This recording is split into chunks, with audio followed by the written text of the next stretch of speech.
What's up, guys? This is day 6 on the challenge. Today was our first red day, I believe. First. It says we have 3 losing trades here. I don't know. But it's our first red day, so we had 2 losing trades. One was a trade that went against my strategy, like completely. Like honestly, Ichimoku Cloud, everything set up for a sell this morning, around 1 a.m. GMT, and it just went the way I wanted it to go. So it went the right way, but I just thought, well, this looks too good to be true. Everyone's probably going to want to sell. So I think that's another thing where I just stick to my strategy and do what I believe I should do rather than what I believe everyone else is doing. Because naturally, we want to be ahead of the game, ahead of the market makers as well. What they would believe everyone will do is what they would go against as well. So I need to remember that things that I believe I will do is not what every other retail trader would do. So I think that's a big lesson there. So we're currently only up $700. We're at 76 win percent from 90%, which is unfortunate because I took the trade for the day, but then I revenge traded, which was a big thing for me today. I was quite surprised about that. So I revenge traded one trade for like $150 because I told myself in my mind, well, I'm able to risk $500 a day, so why not just go in hard and just risk that $100 to make 400, 300 back. So at least it'll be like a $200 loss day, that sort of thing. And unfortunately, it went the wrong way, and we were down $511. So, like I said, overall PNL, $748, 76 win percent. Average win to loss is also, not where I want it to be. I want to have a higher average win than an average loss. But that's obviously when you're taking partials, and you're taking profit here and there as well. That's what tends to happen. Our profit factor threat went down as well. Profit factor was 4, now it's 1.8. Yeah, so honestly, it's not been the best today, but losing trades are bound to happen. So I've just been taking a look and analyzing as well. As you can see, this is our first red day since last week. Last week was 1.2k. Now this week is starting at a minus 500. So we are looking to hit the 1.8k goal this week, hopefully. Not the best start, but we are looking for that. Also, I'm actually looking to into like a new sort of strategy. Like I said, it's not good when you have a strategy that's actually working to change it. But I just believe my strategy that I currently have is more favored towards when you actually get the funded account. So I think I should start, and let me know down below in the comment section what you guys think. But I think I should start seeing these funded challenges as I have 4 days to hit, at least 1 to 2 trades, like 1 to 2 risk to reward trades.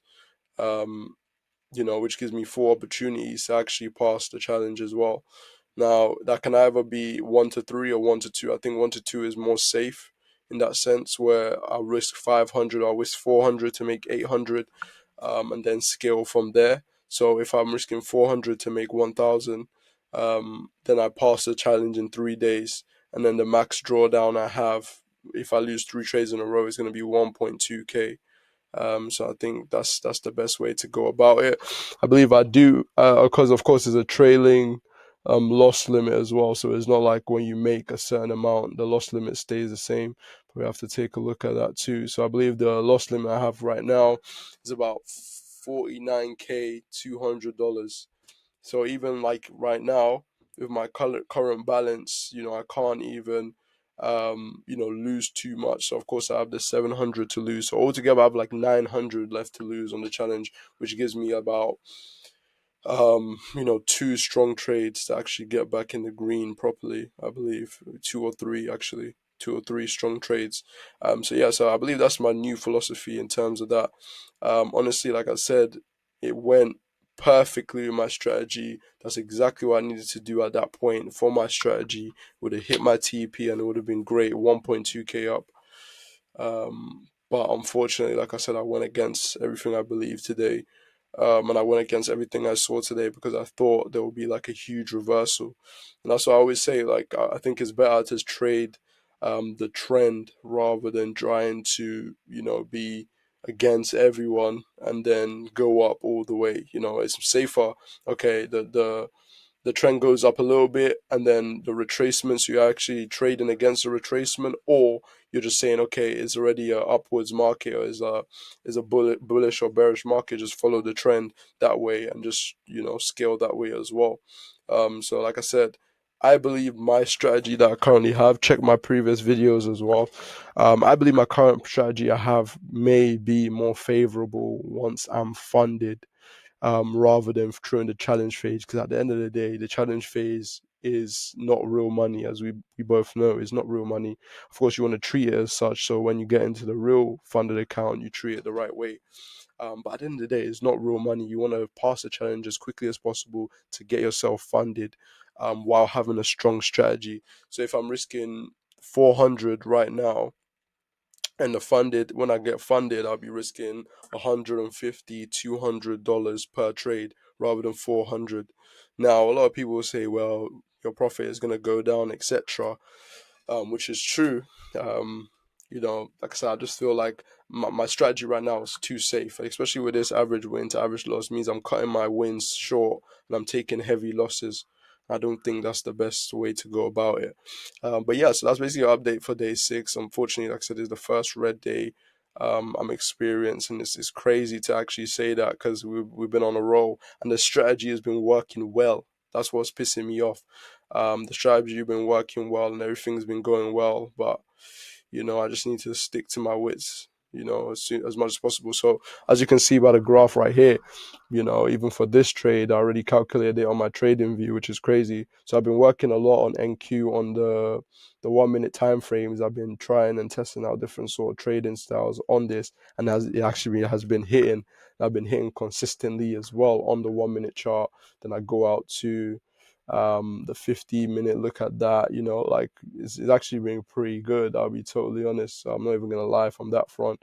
So what I can do is I can either take my current strategy, implement this sort of strategy with 1 minute chart, 15-minute lower time frames, and then just increase my risk factor. So rather than one micro, I just have 2 or 3 micros or 4 or 5 micros in there, and then just follow the trend more that way. I think that might be the best sort of angle for that. Because honestly, I'm not looking to have another red day.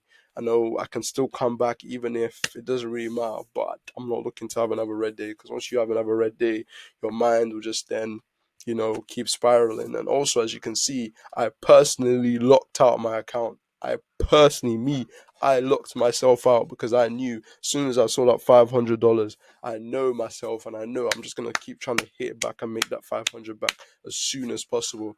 And I don't want to do that. I want to just focus on the trades, have my trades for the day, which is why I'm looking at the 1 minute charts more, because then I can have like a session in a sense. I can have a session even if we go to micros on gold. I can have like a session where I'm like, okay, this is a time span. I like Asian session a lot because it tends to dump the open and Sydney session. So why don't I just have it? I have a 1 minute time frame. I'm working within ranges, and I'm basically just okay. Gets to this range, so gets to this, and just work that way and work with like a certain type of session. Maybe it's like a 1 hour session. I have like 3, 4 trades in that session. If I lose, of course, I'm out of the market. But if I'm winning, I can then scale up from there and use the previous wins to just scale like that. I think that might be the best option. So, of course, the first trade sets the tone. If the first trade is minus 500 or minus 400, naturally, you don't want to carry on that day, naturally. But if the first trade is plus 800 or plus 900 or whatever, then you can then look at scaling up from there, potentially as well. Like I said, I just want this space to be a journal. If you haven't already, make sure you follow me on Instagram. I'll post every single thing in terms of my psychology, in terms of the trades I take, in terms of everything broken down for you step by step by step.